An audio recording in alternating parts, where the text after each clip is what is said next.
हमारे घर की दरिद्रता को खत्म कर सकते हैं, अलक्ष्मी को मिटा सकते हैं। उसके भी उपाय हम लोग जान लेते हैं। कौन सा वैदिक अनुष्ठान करें जिससे अलक्ष्मी दूर हो जाए। अग्नि पुराण के 264वें अध्याय के 7वें श्लोक में लिखा है, स्नानं गोमयेन च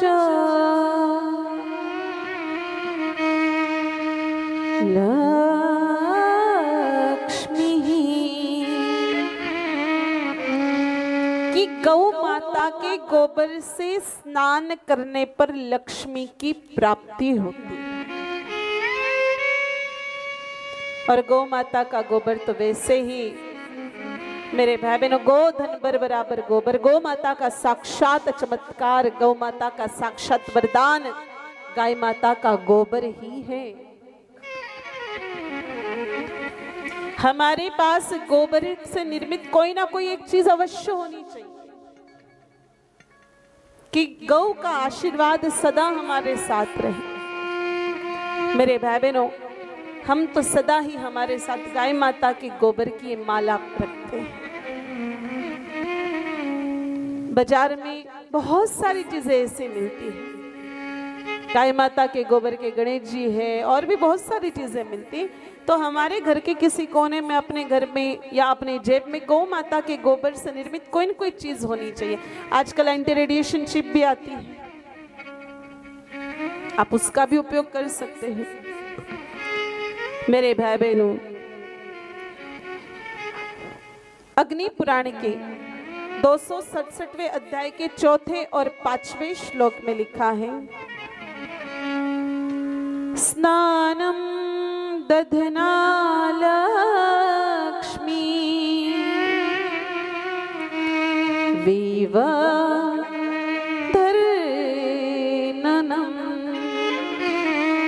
कि जो व्यक्ति गौ माता के दही से स्नान करता है उसको लक्ष्मी की प्राप्ति होती है। मेरे भाई बहनों, ये जो बिल्व वृक्ष हम लोग देखते हैं, बिल्व पत्र, आप सब लोग शिवजी पर बिल्व पत्र तो चढ़ाते हो ना, तो ये बिल्व पत्र की उत्पत्ति कहां से हुई है? मेरे भाई बहनों, हिंदुस्तान में रोजाना सुबह उठ करके स्नान करके शिवलिंग पर बिल्व पत्र चढ़ाने वालों की कोई कमी नहीं है, लेकिन उनको यही नहीं पता कि बिल्व पत्र की उत्पत्ति कहां से हुई है। तो भविष्य पुराण के उत्तर पर्व के 69वें अध्याय में बिल्व पत्र की उत्पत्ति का वर्णन आया है। गोमया दुधितः श्रीमान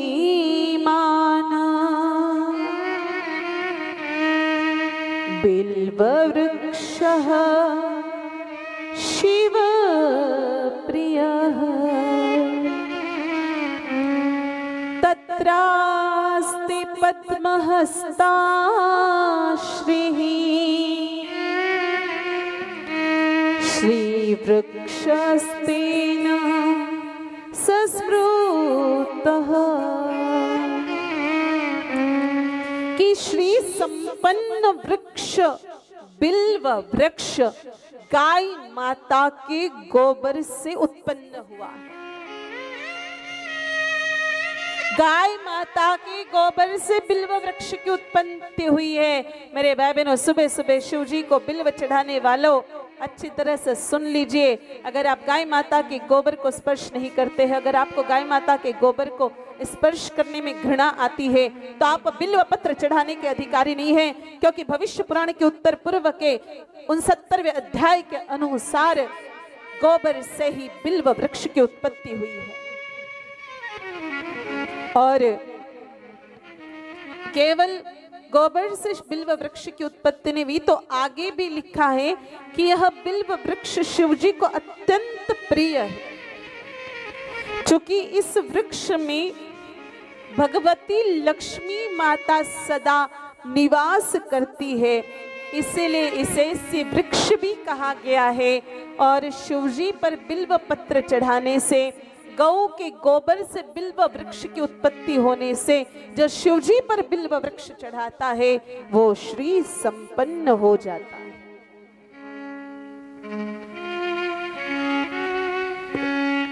अब मेरे भाई बहनों, शिव पुराण के विद्वेश्वर संहिता के 22वें अध्याय के 31वें श्लोक में लिखा है, बिल्व मूले क्षीरयुक्तम्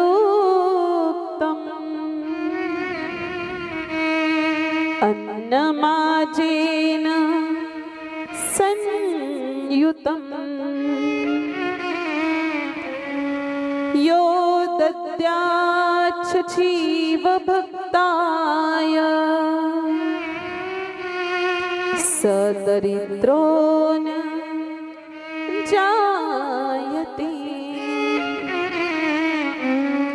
कि बेल की जड़ में, बिल्व वृक्ष की जड़ में गौ माता के दूध और गौ माता के घी से तैयार किए हुए अन्न को अगर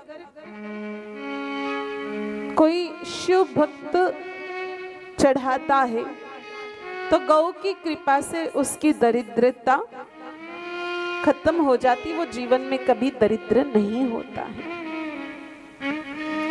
मेरे भाई बहनों, पद्म पुराण में तो ये लिखा गया है कि गौ माता के शुभ हुंकार से, गौ माता जहां प्रसन्नता पूर्वक हुंकार करती है वहां से दरिद्रता यानी अलक्ष्मी का भी विनाश हो जाता है।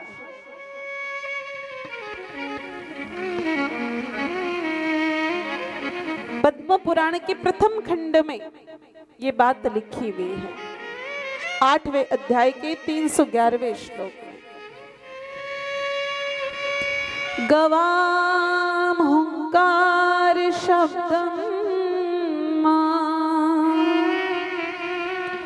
अलक्ष्मी प्रतिहन्यते।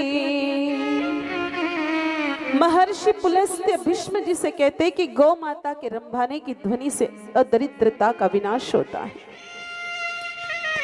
गौ माता के दूध और गौ माता के घृत से हवन करने पर धन की प्राप्ति होती है, इसके भी प्रमाण मिलते हैं। और जहां लक्ष्मी जी निवास करती है वहां सब कुछ ठीक ही ठीक है। और अब ये सारी चीजें लगभग वैश्य लोगों के लिए है जो व्यापार करते हैं। एक बात बताइए, यहाँ कितने व्यापारी बैठे हुए हैं जिनका कोई न कोई व्यापार है? जरा हाथ ऊपर करिए, छोटा बड़ा, देखो सबका अपना अपना व्यापार होता है। जरा हाथ ऊपर करिए जरा। माताओं में देखो खेती भी व्यापार ही है, तो ऐसे कितने लोग हैं जिनका व्यापार है? अच्छा, क्योंकि आप लगभग वैश्य समाज के लोग यहाँ पर है अधिकांश, तो वैश्य के क्या कर्तव्य है इस पर भी चर्चा करनी चाहिए। गीता जी के 18वें अध्याय के 44वें श्लोक में स्पष्ट रूप से लिखा गया है, कृषि गौरक्षस्य वाणिज्यं वैश्यकर्म स्वभावजम्। कि वैश्यों के स्वाभाविक कर्म कौन से हैं जो उनको नित्य करने चाहिए? खेती करना, गायों की रक्षा करना और शुद्ध व्यापार करना, ये वैश्य के स्वाभाविक लक्षण है।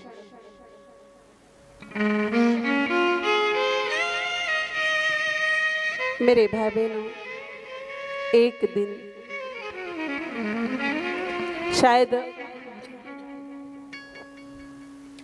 लक्ष्मी नारायण जी को पता होगा, ये और श्रीकांत जी जब सिद्धि महागणपति हॉस्पिटल में पूज्य गुरुदेव भगवान के पास बैठे थे तो ऐसे एक नहीं 5 श्लोक पूज्य गुरुदेव भगवान ने आपको बताए थे कि वैश्य के कर्तव्यों में प्रधान कर्तव्य गौ माता की रक्षा करना है।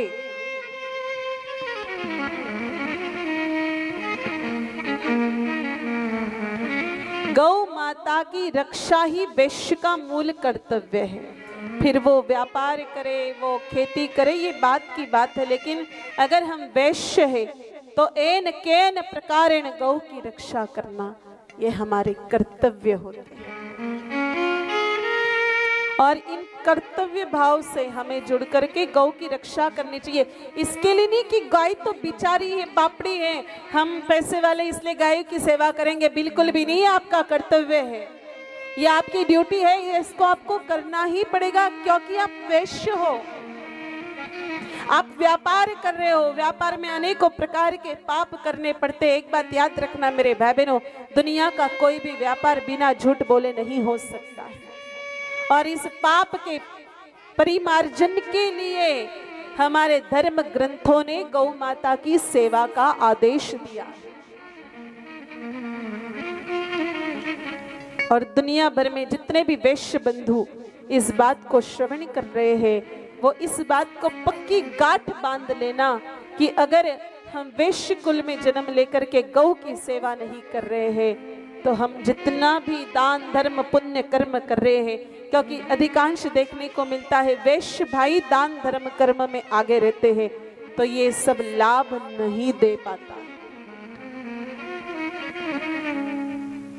इसलिए प्रत्येक वैश्य को तो गौ से जुड़ना बहुत जरूरी है। जहां भी रहे, जैसे भी रहे, जिन परिस्थितियों में रहे, जैसी गौ सेवा मिले वो करें, क्योंकि आप एक वैश्य है, आप व्यापारी है, यू आर बिजनेसमैन।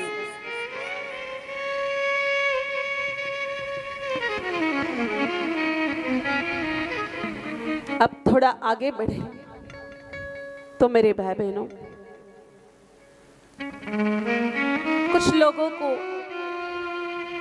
व्यवसाय करते वक्त ये भय रहता है कि हम पार्टनरशिप में बिजनेस करेंगे तो कहीं हमारा पार्टनर हमारा बिजनेस डुबो नहीं दे, हमारे साथ फ्रॉड नहीं हो जाए। बोलो रहता है कि नहीं रहता है? हाँ या ना तो बोलो, रहता है। तो अब हम कौन से पार्टनर को चूज करें, कौन सा पार्टनर रखें जिससे हमारा धंधा कभी डूबे भी नहीं और हमारा धंधा उत्तरोत्तर बढ़ोतरी करे। मेरे भाई बहनों, इस संसार में अगर आपको बिजनेस पार्टनर चुनना है तो गौ माता से बड़ा बिजनेस पार्टनर कोई भी नहीं हो सकता। आप 1% रखिए पार्टनरशिप, 2% रखिए। हम ऐसे ऐसे लोगों को जानते हैं मेरे भाई बहनों, आप जयपुर चले जाइए, वहां पर इतने सारे वैश्य बंधु ऐसे हैं जिन्होंने गौ माता के साथ पार्टनरशिप कर रखी व्यापार में, और उनकी पार्टनरशिप दिनों दिन बढ़ती जा रही है। पहले उन्होंने गौ माता को 1% पार्टनरशिप पर रखा, फिर भगवती की कृपा से जब उनका व्यापार बढ़ गया, भगवती ने व्यापार बढ़ा दिया तो 2%, कोई 10%, कोई 20% भी गौ माता को पार्टनरशिप में रखे हुए। गौ माता कभी आपको धोखा नहीं देगी और गौ माता की पार्टनरशिप आपको ऊंचाइयों तक पहुंचा देगी। इसलिए जिन लोगों को लगता हो ना कि हमारा कोई धंधा सफल ही नहीं होता, हमारा बिजनेस कभी कोई रन ही नहीं करता है, बिल्कुल हम हर बिजनेस में चोट खा जाते हैं, उन लोगों को जिंदगी में एक बार गौ माता को पार्टनरशिप में रख करके बिजनेस करना चाहिए। गौ माता बड़ी चमत्कारी है मेरे भाई बहनों। एक बार भिलवाड़ा के पास एक कॉटन मिल, वो काफी दिनों से बंद थी, तो वो मालिक उसको बेचने वाले थे। बहुत बड़ा ब्रांड है, उसकी मैं चर्चा कर रही हूँ। तो एक संत वहां पधारे, उन्होंने कहा, सेठ जी ने पूछा कि अब महाराज बस दिवाला निकल चुका है, ये मिल हम बेच रहे हैं, का एक काम करो, आप 1.25 महीने के लिए गौ माता को यहाँ ला करके बांध दो आपकी फैक्ट्री पर। मेरे भाई बहनों, जिस गति से धंधा मंदा हुआ था उसी गति से धंधे ने रफ्तार पकड़ी और केवल भिलवाड़ा ही नहीं तो पूरे देश विदेश में वो कॉटन मिल, वो कपड़े का ब्रांड बड़े जोर शोर से बेचा जाता है। तो अगर घर में जगह नहीं हो तो व्यापारी तो अपनी फैक्ट्रियों पर भी गैया बांध करके सेवा कर सकते हैं। यहाँ ऐसे कितने लोग हैं मेरे भाई बहनों जिनके प्रतिष्ठान पर गौ माता है, जरा हाथ ऊपर करिए। बहुत सुंदर बात है। अधिकांश हमारे पांजरापुर गो तीर्थ के ट्रस्टी यहाँ भी भाव से गैया की सेवा कर रहे हैं और अपने अपने संस्थानों में भी गौ माता को रख करके उनकी सेवा कर रहे हैं। बहुत बहुत सुंदर बात है। ये जो आदर्श है वो दुनिया के सभी फैक्ट्री जो रन कराने वाले बिजनेसमैन उन सबको लेना चाहिए। फैक्ट्री में काफी सारा स्पेस रहता है, भगवती की कृपा से आपके पास जगह, घर पर गैया नहीं रख सकते तो आप वही फैक्ट्री पर जब 100 लेबर रख सकते हो तो गौ माता का एक ग्वाला भी तो रख सकते हैं।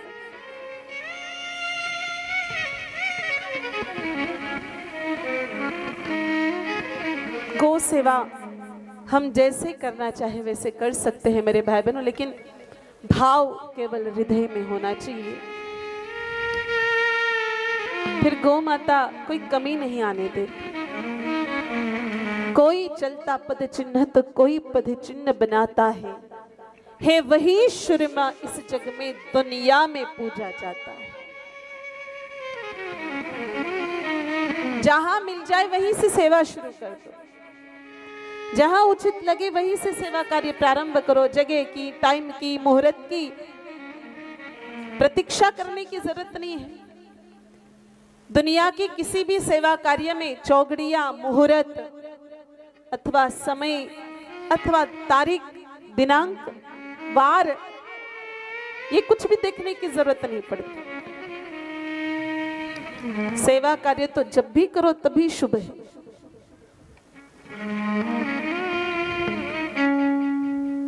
तो मेरे भाई बहनों, आप भी अपने बिजनेस में गौ माता को पार्टनर बना करके देश के विभिन्न गौशाला संस्थानों में जहां भी आपकी इच्छा हो, देखो हम आपको कभी फोर्सफुली नहीं कह रहे कि आप फलाना जगह दो, हम आपको कह रहे जहां आपको अच्छा लगे। आपको अच्छा लगे तो आप आपके गांव की गौशाला में दीजिए जहां से आप कथा सुन रहे हैं। आपको अच्छा लगे आप जलगांव के पांजरापुर गो तीर्थ में बैठ के कथा सुन रहे, आप यहाँ राशि दीजिए। आपको लगे कि नहीं भारत के उस पार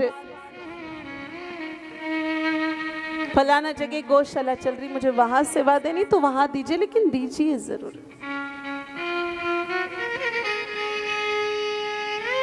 और क्योंकि आज हम व्यापार विषय पर चर्चा कर रहे हैं, व्यापार को कैसे हम बढ़ाए, व्यापार में कैसे बढ़ोतरी कर सके, इस पर चर्चा कर रहे हैं।